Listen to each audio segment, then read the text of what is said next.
Good afternoon, and thank you for joining us for our routine Monday afternoon press briefing. As Ms. McLaughlin has outlined the order of our presser, we will follow that, and at the conclusion of those topics in which she outlined, we're also going to provide a COVID-19 update that is critical that our residents hear.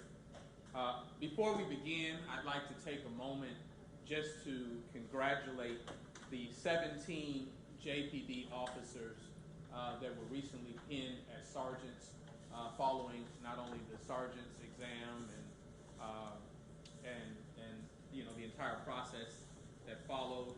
We want them to know that we're very proud of their progress. As I stated at their pinning ceremony, while we're disappointed when we have officers that leave us, we always want to see their progress and success. And I say that because as we look across the state at officers who are becoming police chiefs across the state of Mississippi, so many of them got their roots within JPD. And so that is a testament to the overall JPD organization. And so we're proud to see some more officers rise up the ranks. And so if you don't mind just giving them a round of applause for their hard work. Switching the page a little here, I'd like to thank all of our representatives that are here before us as we outline the assistance that is provided and available to the residents of Jackson, residents across the state of Mississippi, as we've not only been battling the health effects of the pandemic, the emotional effects of the pandemic, but the economic struggle and trauma that neighborhoods, communities have been suffering in the midst of this pandemic, which has lasted more than the better part of the last 12 months plus. And so as we move forward and as we try to provide a helping hand, a lending hand to those individuals, I want to thank the organizations that have been tasked with providing these resources that have been sent down from the federal government, passed through the state.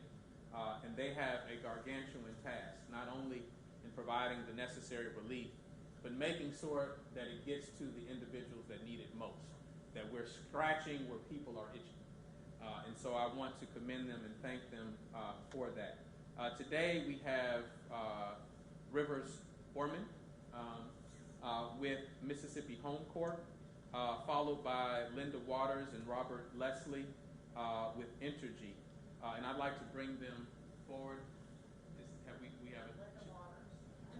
Oh, we have Linda. Okay, Linda's just fine. All right. But I'd like to offer Ms. Orman the podium for a moment, just to speak about Mississippi Home Court's role in the fair that we have coming up here very soon. Thank you. Thank you, Mayor. We are, as Mississippi Home Corporation, extremely thankful and grateful to the City of Jackson for reaching out to Mississippi Home Corp to host this outreach event. So the outreach event is going to take place Friday, July 23rd, as well as Saturday, July 24th. Friday, it will be from 12 p.m. to 3 p.m., and Saturday, it will be from 10 a.m. to 2 p.m. This event is going to serve as an opportunity for those who may not have access to internet or need help filling out an application for our rental assistance program to come and have that one-on-one interaction, and internet and paper applications will be available as well to fill those out. If you need to learn more about our program and eligibility and all sorts of those things, you can find them at www.ms-ramp.com, and you can find all of the eligibility requirements and required documents that will be needed to complete the application there at the location at the Trade Mart on those 2 days.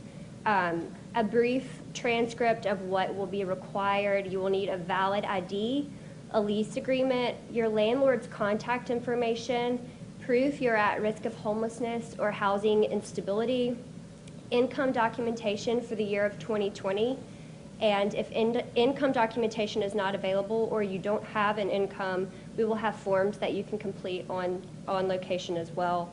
Additional documents will be unemployment benefit documentation and a determination letter for other things such as Medicaid or Head Start, et cetera.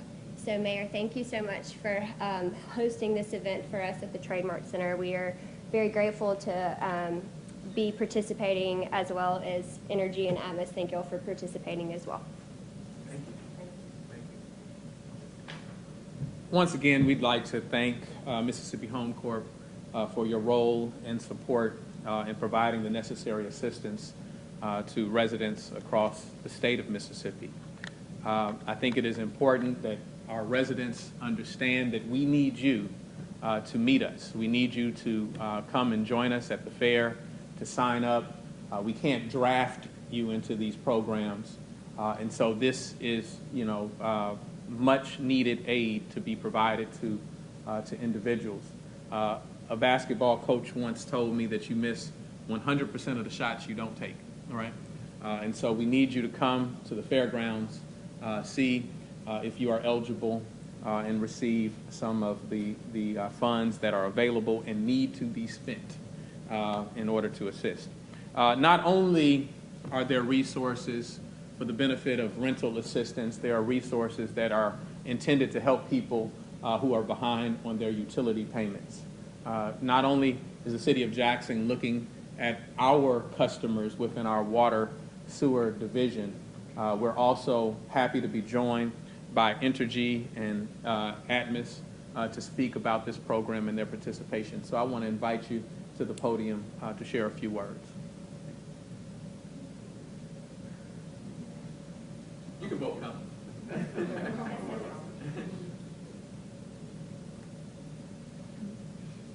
Sure. Keep them asking. First, thank you, Mayor, for this opportunity. Atmos Energy, we're excited and proud to support the City of Jackson and the public utility staff, the Mississippi Home Corp, and Entergy in the efforts to provide awareness of utility assistance that's available to the constituents of the City of Jackson and across the state. We are pleased to be a part of this great endeavor. We look forward to seeing the results and the outcome of the assistance that's available to the citizens of this community. So we thank you and we appreciate the opportunity to partner with this endeavor. Yeah, and I would say that we have done smaller scale events, just focusing on gas bills in the past, and they are always very successful and very much appreciated by our customers. And so this is going to be a very unique opportunity. And when we are, like I say, we're excited to work with the city and with the other utilities on this.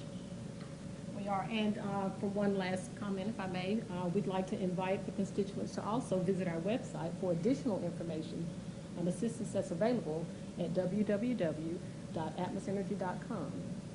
Take a moment to visit our website. You will find a wealth of information on assistance that's available to you as well. So, Mayor, thank you for this opportunity. Thank you. Thank you.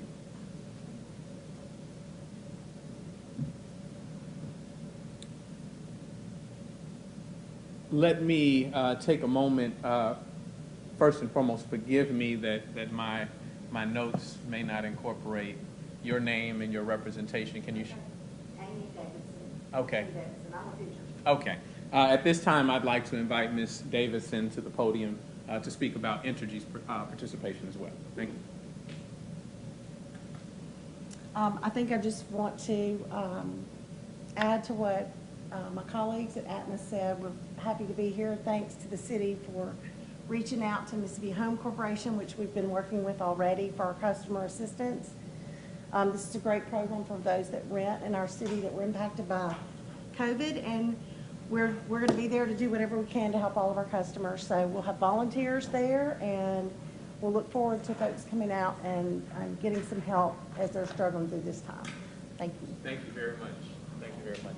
And I appreciate you coming forward to share some remarks. Sometimes I think it is beneficial that the residents hear from more than just me as we talk about this assistance. I do want to invite Ms. Carla Dezette to speak from the perspective of our water business administration with the city. As we're talking about the opportunity that this provides for not only rental assistance, we're talking about utilities. This is part and parcel of our overall objective of building a dignity economy. We talk about, constructing an economy which moves away from the cycles of humiliation that our communities suffer from, and moving forward in a way in which we can all hold on to the inherent dignity that we should all possess.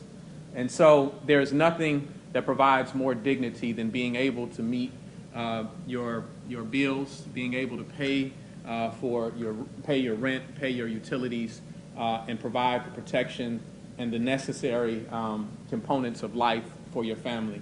And so I'm grateful for your participation in this program. I'm grateful for your willingness to partner with the City of Jackson and our residents. And we look forward to a large turnout at this fair. Carla, if you would just share a few brief words with respect to the City of Jackson's Water Business Administration participation. Okay. Well, thank you. I just wanted to just mention that when this money dropped down from the federal government, we looked at the amount and the short time frame that Mississippi Home Corps had to distribute this to the customers. And I went to the mayor and I said, do you want to do something big and help out? Because we know that this is a generational opportunity to kind of give people a fresh start.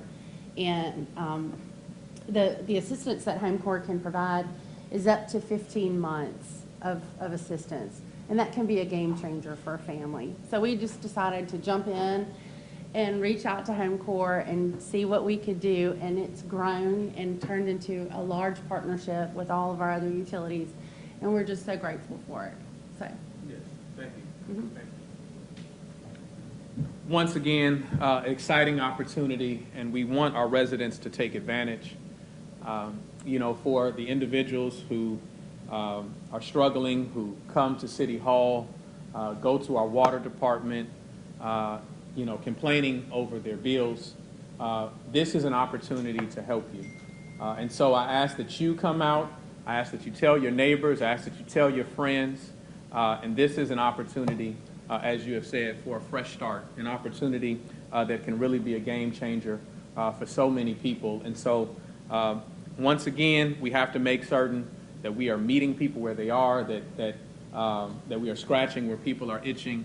It's one thing to have the resources, which is difficult to accomplish in and of itself. It's another thing to make sure that the resources fall into the hands of the people who need it most. And so this is important. This press conference is important. Your information and understanding of what this provides to you is certainly critical, not only to individuals, to households, but to our city at large.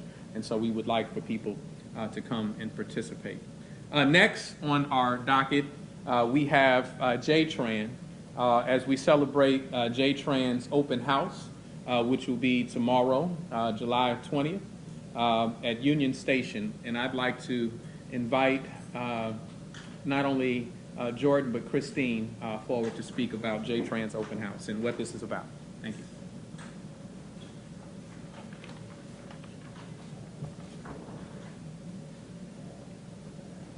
Good afternoon. I'm Jordan Hillman, and I'm the Director of Planning here at the City of Jackson, and this is Christine Welch, our Deputy Director of Transportation.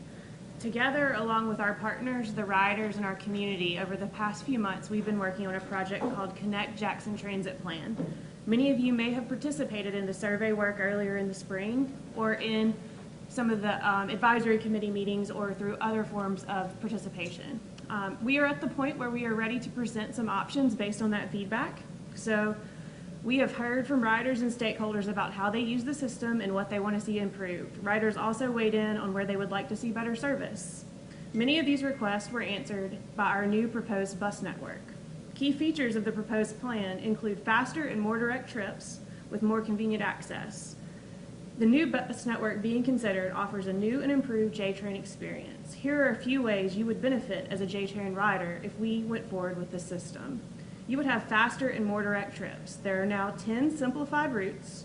There are straighter routes with fewer loops, meaning you get to your destination faster. We have new direct connections between downtown and North Park Mall every 30 minutes without a transfer. We have new direct connections between Union Station, the Jackson Medical Mall, UMMC, and the VA hospital. We will have more convenient access to grocery, shopping, and medical appointments. At least one grocery store is now located on every route. No transfers needed to get to groceries anymore. 3 new routes will connect South Jackson neighborhoods with the Highway 18 Walmart. 2 buses per hour will now serve the Jackson Medical Mall. We will also have reliable schedules that you can depend on, even on Saturdays. All routes start and end at the same time each day. No more reduced service in the middle of the day. No more reduced Saturday service. If your route runs on a weekday, it will run on a Saturday.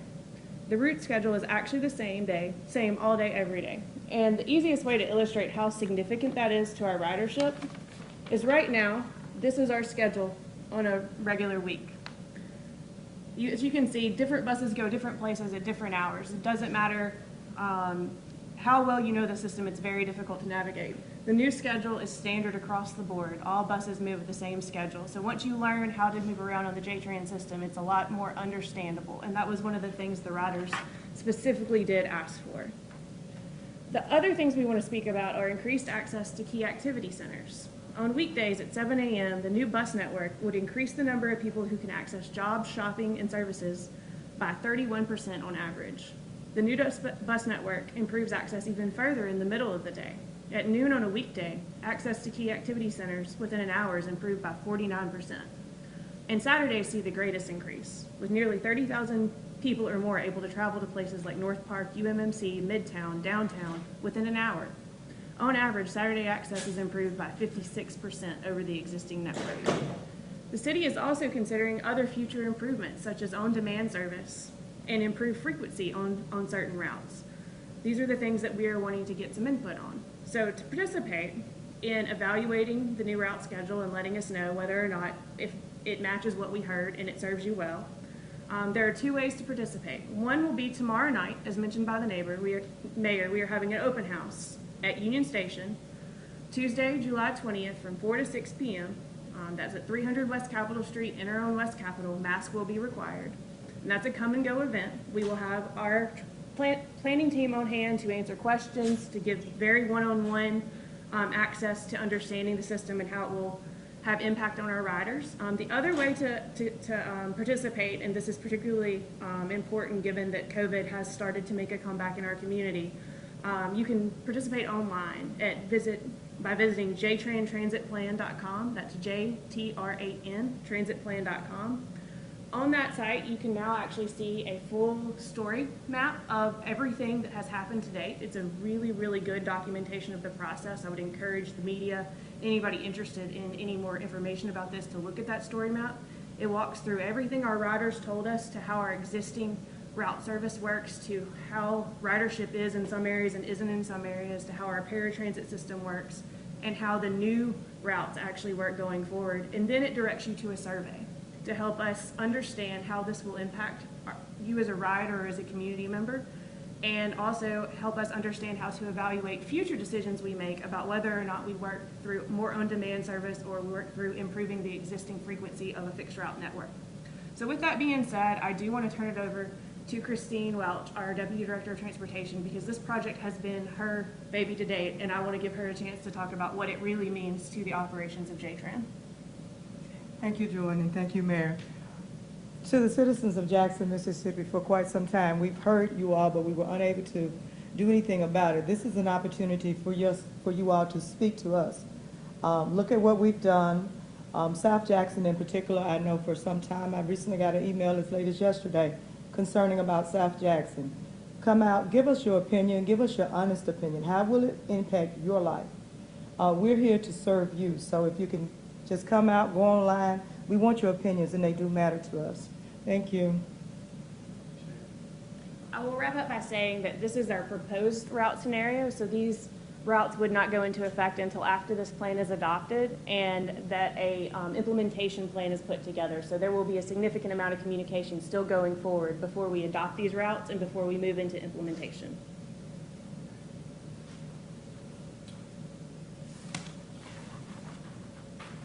I'd like to thank Jordan and Christine for their hard work and the other individuals within the planning department who have played a role in this route study. As you have been well aware through recent press conferences, as we have tried to unveil a new JTRAN, from a logo change to new buses. We had buses for the longest period of time that were at end of life, the end of their life cycle, and we are ready to present nearly an entirely new fleet as we have more buses on the way. And a part and parcel of that plan to reveal a new JTRAN is also making certain, as I said earlier, making sure that we are scratching where people are itching and having a route plan or a route study that is consistent with the needs of our residents today.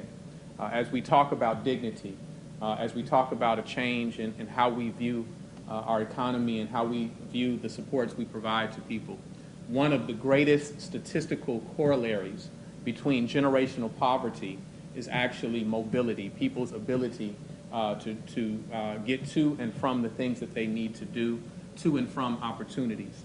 And so for those that have never ridden JTRAN, you may not understand the value and the purpose, but it serves a very critical part of our populace and helps provide assistance to them. Not only do I want to thank Christine and Jordan and the planning department for your hard work and the residents, I want to thank those riders for JTRAN, those individuals who not only have given their opinions, who have invited me on a couple of trips, and I've had the opportunity to ride the buses over the last few years to understand what their experience is. And so we believe in collective genius. We believe that we're a lot smarter together than we are as individuals. And so what we don't want to do is design and defend.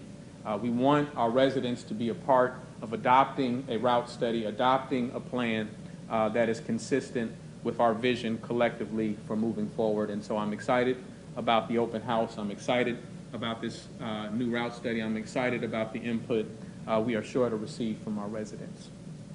Turning the page to another critically important subject that we may have a little fatigue on, that is COVID-19.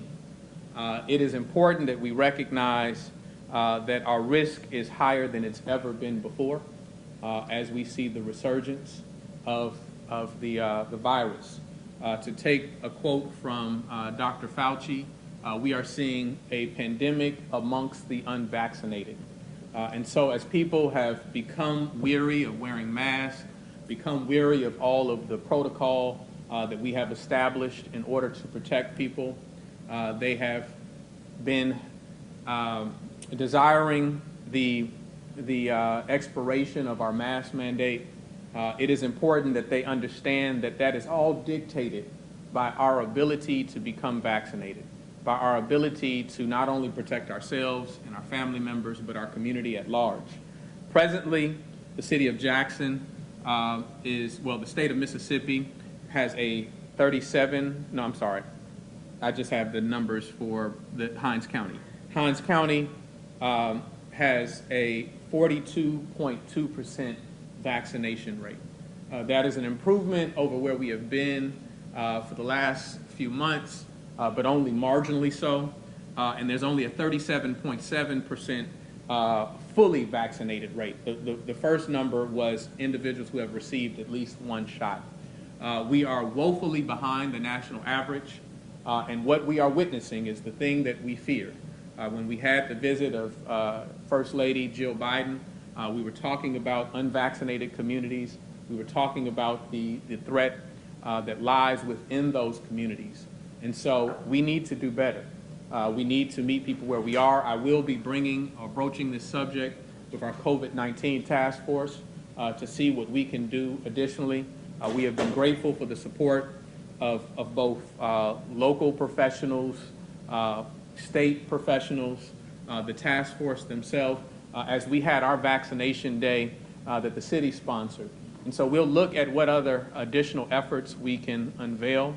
I will be talking with federal partners to see how we get support for the Shots in Shops program that they have launched, where they are providing vaccination shots within barbershops and beauty salons.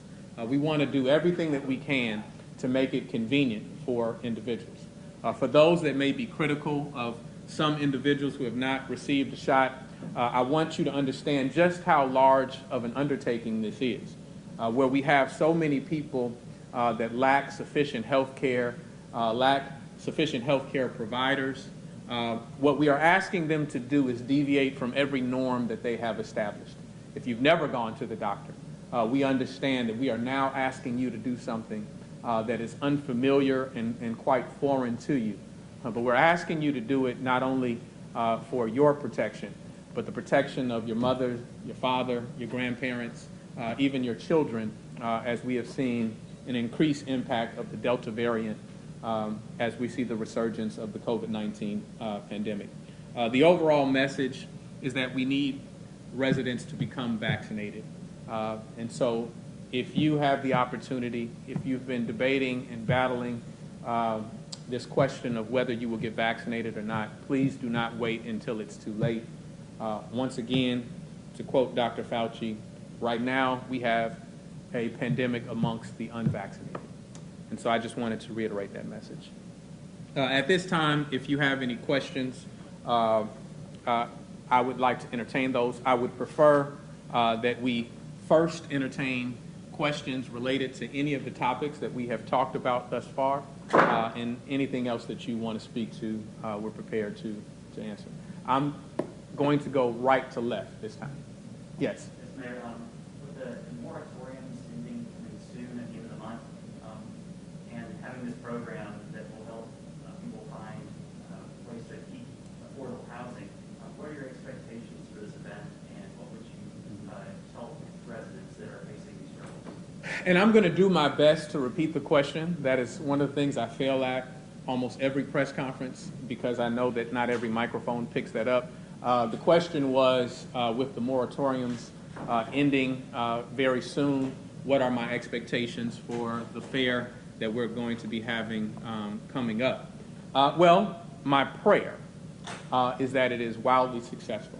My prayer is that the people who need this assistance most receive word and make arrangements to be there. Often when the information is not disseminated as it should be, and the opportunities are no longer present, people come forward and tell us of their needs. And so this is not a moment that we can duck our heads in the sand. This is not a moment that we can wait until another day. You have an opportunity. An opportunity, as I think Ms. Dezette appropriately spoke to, that is a generational opportunity that does not happen very frequently. You have the resources there. You have money available, and in some cases, you have up to 15 months worth of support for residents to provide the necessary resources for rental assistance and utility assistance.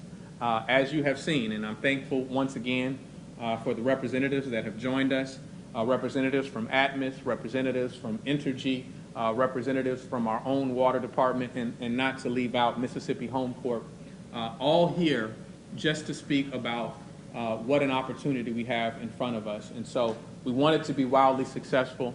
I would call on our media in this process to continue to put out the message, continue to let our residents know just how wonderful of an opportunity they have in front of them. Thank you. Yes, sir. Mayor, Hinds County in particular has seen a dramatic rise in cases recently, in COVID cases. In a 2-week period, 700 cases. Most recently today, we saw 2,400 over a 3-day period. 17% of those in Hinds, the largest single county increase. Mm-hmm. When do we start the conversation about increased restrictions, other things? Because the mask mandate is still in place, but you may feel at some point that we need to step things up. Well, first of all, the question was speaking to the increased numbers in Hinds County and the very high-risk nature that we find ourselves in. When do I start to consider other restrictions being re-implemented? As you know, CJ, that is always on the table. That is a conversation that we put in front of the task force to make sure that our decisions are based on science and not politics, and they direct our course of action. I think that the reason that we see our numbers increased so significantly within Hinds County is because not only are we the most populous county, but we are, in many regards, the capital of healthcare within the, central Mississippi area. And so, as people are, contracting cases and going to seek the necessary medical treatment, we have to understand the burden that places on all other healthcare concerns. When our hospitalization rate is increased, and that is really the defining statistic that really, sways the pendulum of whether we implement more mandates or not. Because when we have an inability to meet the healthcare needs of those that are sick, that's when the death toll goes up. And so I know that, businesses, restaurants in particular, have been asking, Mayor, when are you going to take this mask mandate down? I first assure them that I seek no pleasure out of having this mandate, that it is purely an exercise of prevention, an exercise of trying to do the very best that we can to protect our residents. And I will be unapologetic of that because I care about the threats that are there for our residents. And so we will evaluate that amongst our COVID task force, and if there are any updates to announce very soon, I will provide that. I have been hopeful, and I have mentioned this on a couple of occasions, I have been hopeful of soon relinquishing the mask mandate. But as we see numbers continue to rise, and as we only see marginal improvement within our vaccination rate, we have to ask our residents to dig in deeper because at the start of this, there was no solution in hand, right? At the start of this, there was no vaccine. Now we have it. It is free. It is available to people. We need you to sign up and take it. For those that are fearful, based on the short timeline in which this was established, I want to let them know that while there is different components to this vaccine, it is based on the same science that we have been using for generations. Everyone, when they started school, got vaccinated for diseases that we no longer see, have a prevalent resurgence within our community. That is because we are becoming vaccinated against them. And it becomes a part of our culture, it becomes a part of our norm, that as our children are starting school, we know that we have to take them to the doctor and get their shots if they want to be able to enroll. By that same token, by that same logic, that is what we're asking you to do today. Anything else? Yes. Yeah, this is about JTRAN. I'm not sure if you want to take this question. It doesn't matter to me, but are we going to increase or decrease the hours of operation? You want to add that? It has definitely been a part of the discussion, but I want them to speak to it.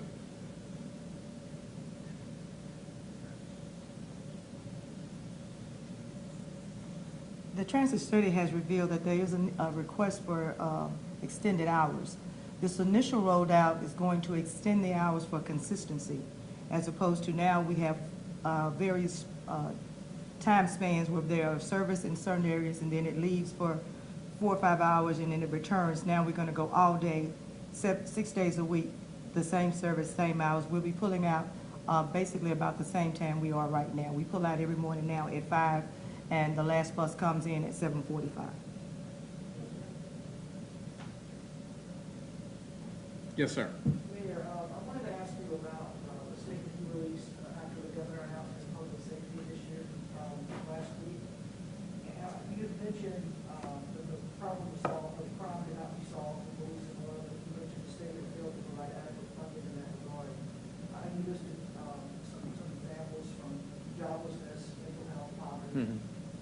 Can you think of specific examples of when the city has asked for that assistance and been denied by the state? I'm just trying to get some. Well, it's not so much a measure, and the city is always asking for support. It's not so much a measure of the city independently asking for those supports. It is the responsibility of the state to provide more health care support. There is a correlation, as we have seen a decrease in mental health funding. We see an increase in the nefarious activities that we don't want to see, and a number of other things. And I'm not, just as I have generational problems, from potholes to, any number of things, I'm not trying to put that at the foot of one person, right? But I am trying to illustrate the importance of a comprehensive plan that benefits us all. As I said, I welcome collaboration with the state as we talk about the increased patrols that was envisioned by the CCID. The money has been there in order to support the increased patrol in that area. And as we look at those traditional means of helping to deter or to reduce crime, we also have to look at the trauma that exists. We have to decrease the amount of desperation that we see in our communities. And as I have mentioned before, I don't say this, in order to say that we should have a reprieve or it's not as important of an issue here in Jackson, but as we see a resurgence in gun violence nationwide, as we see a resurgence of crime nationwide, I think it is important that we extrapolate the least common denominators in that and understand what are the social determinants that are leading to that taking place. And so if we're able to decrease the amount of desperation within our communities, I believe that we will see a better impact and effect of our policing efforts as well. The Lieutenant Governor had said last week that they actually increased mental health funding recently. I think it was last year by $4 or $5 billion. Now, obviously, that's a statewide number. That's not specifically to Jackson, but to your point, that mental health funding has been increased. He actually had taken issue with that specifically. What's your response to that? And also, Well, I would say kudos to a trajectory that's going up. I would say that we're not meeting the mark, and after several years of it being decreased, we're not just trying to return to the same numbers that are clearly not sufficient to meet the need. And so, once again, as I said, I don't put that at one person's foot or one, place that at one person's feet. But I do believe that we have to recognize that as a priority and move forward. you're about a month into, or a little less than a month into your second term in office. Has it been that much? It seems. But I want to ask you about, and again, from your perspective, when it comes to asking for help, asking for assistance from the state, has the city reached out since you've been in office, or from your memory, specifically for things related to crime solutions? Absolutely. That has happened across multiple administrations at this point within the state office or the gubernatorial office. And so the city has come before the state with legislative asks, with supports. I mean, we determined to, roll out our own financial support of our real-time crime center. That had been suggested as an area of potential support for the city. And so the city, we want to operate with a coalition of the willing, right? I'm not opposed to support. I was very clear of my objection to the concept of bringing the National Guard in. First of all, they're not an agency which is trained in order to de-escalate. They're not an agency that is trained to do patrols that police do. They're trained often to go to war, right? And we don't want to treat our residents as enemy combatants, right?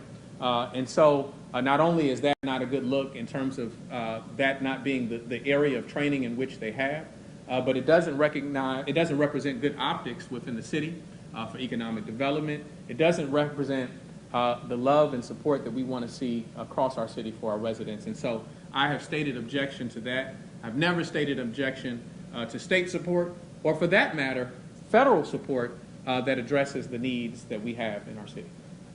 Yes. We've now passed 6 months since the winter storm back in February. What did you get an update on the city's water infrastructure, and what are the challenges that the city faces? So let me say this. I will pause at going too far beyond my expertise. Dr. Williams is the person who is best equipped to answer, in a more specific fashion your question. But what I will say is this. I continue to reiterate that while we have residents that have water now, While by and large we don't have our communities on a boil water notice, we are still in crisis because the systems we have are the systems we have until we replace them. We know that they're at end of life. We know that they are vulnerable to changes in our weather conditions. And so it's not a matter of if, but a matter of when they will fail again until we can make sufficient upgrades to those systems. We're hopeful, as there has been, really robust conversation on an infrastructure plan with the federal government. We're hopeful that will see its completion and we'll be able to tackle these issues. Just as we're talking about rental assistance, just as we're talking about utility assistance in the vein of it being a generational opportunity, I believe that we have to see to it that our ability to address the infrastructure challenges as a generational opportunity to provide not only sustainable, dependable, but equitable infrastructure to all of our residents. And all right. Mentioning other infrastructure things to look at, I believe earlier you were talking about potholes in answer to CJ. What are some other infrastructure things that you feel the city needs to address going forward? So, and I'm always careful with this because, my calculation of this has been misinterpreted. I have estimated that comprehensively, the city of Jackson has better than a $2 billion infrastructure challenge in and of itself. How do I come to that number? Well, when we look at our wastewater challenges and our EPA consent decree, the EPA has estimated our challenges with our wastewater at about $1 billion. That's before you get to drinking water. That's before you get to storm water. Not only did we have our Pearl River crest and it flood our communities, we have communities like Hemingway Circle that has flooding anytime we have flash flooding that comes to the back of people's doorsteps. We have communities like Presidential Hills that have flooding on, I think it's Lyndon B. Johnson or John F. Kennedy. I don't remember the street. I've been there, and I've been in water that is, nearly waist high. We have challenges, and that's before I get to roads and bridges. And so I think that my estimate at best is conservative, and so we have a lot of challenges to meet. Our expectation is not that we, are able to deal with all of this and we have a nice, new, bright, shiny, pretty city with everything repaired, but we do have to do a better job of meeting these sustainable needs of our residents. I've talked a lot about a dignity economy. I feel that my problem with economists is that they don't study people. And so when we talk about what the best opportunities for residents, it's more than just a matter of evaluating GDP and whether we have new edifices going up. It's a matter of whether we're meeting the sustainable development goals of our residents, and infrastructure is one of those sustainable development goals. I thank y'all for y'all's time. I will cover other topics at a later moment. I appreciate you. I have a question. Yes. How do you think the Capital City Crime Initiative is going so far, and what do you think about the state stepping in? Once again, as I said in my remarks just a moment ago, we accept any collaboration that is willing to move the city forward. This was anticipated in the CCID. This is money from the taxpayers of the city of Jackson that was diverted to not only see infrastructure repairs within the CCID, but the legislation also adopted the ability for it to help with increased public safety initiatives. And so we're happy to see that our money is going towards those initiatives. It is too early to say how we don't have any real data to really say heads or tails how it is really impacting the overall objective of decreasing violent crime within our community.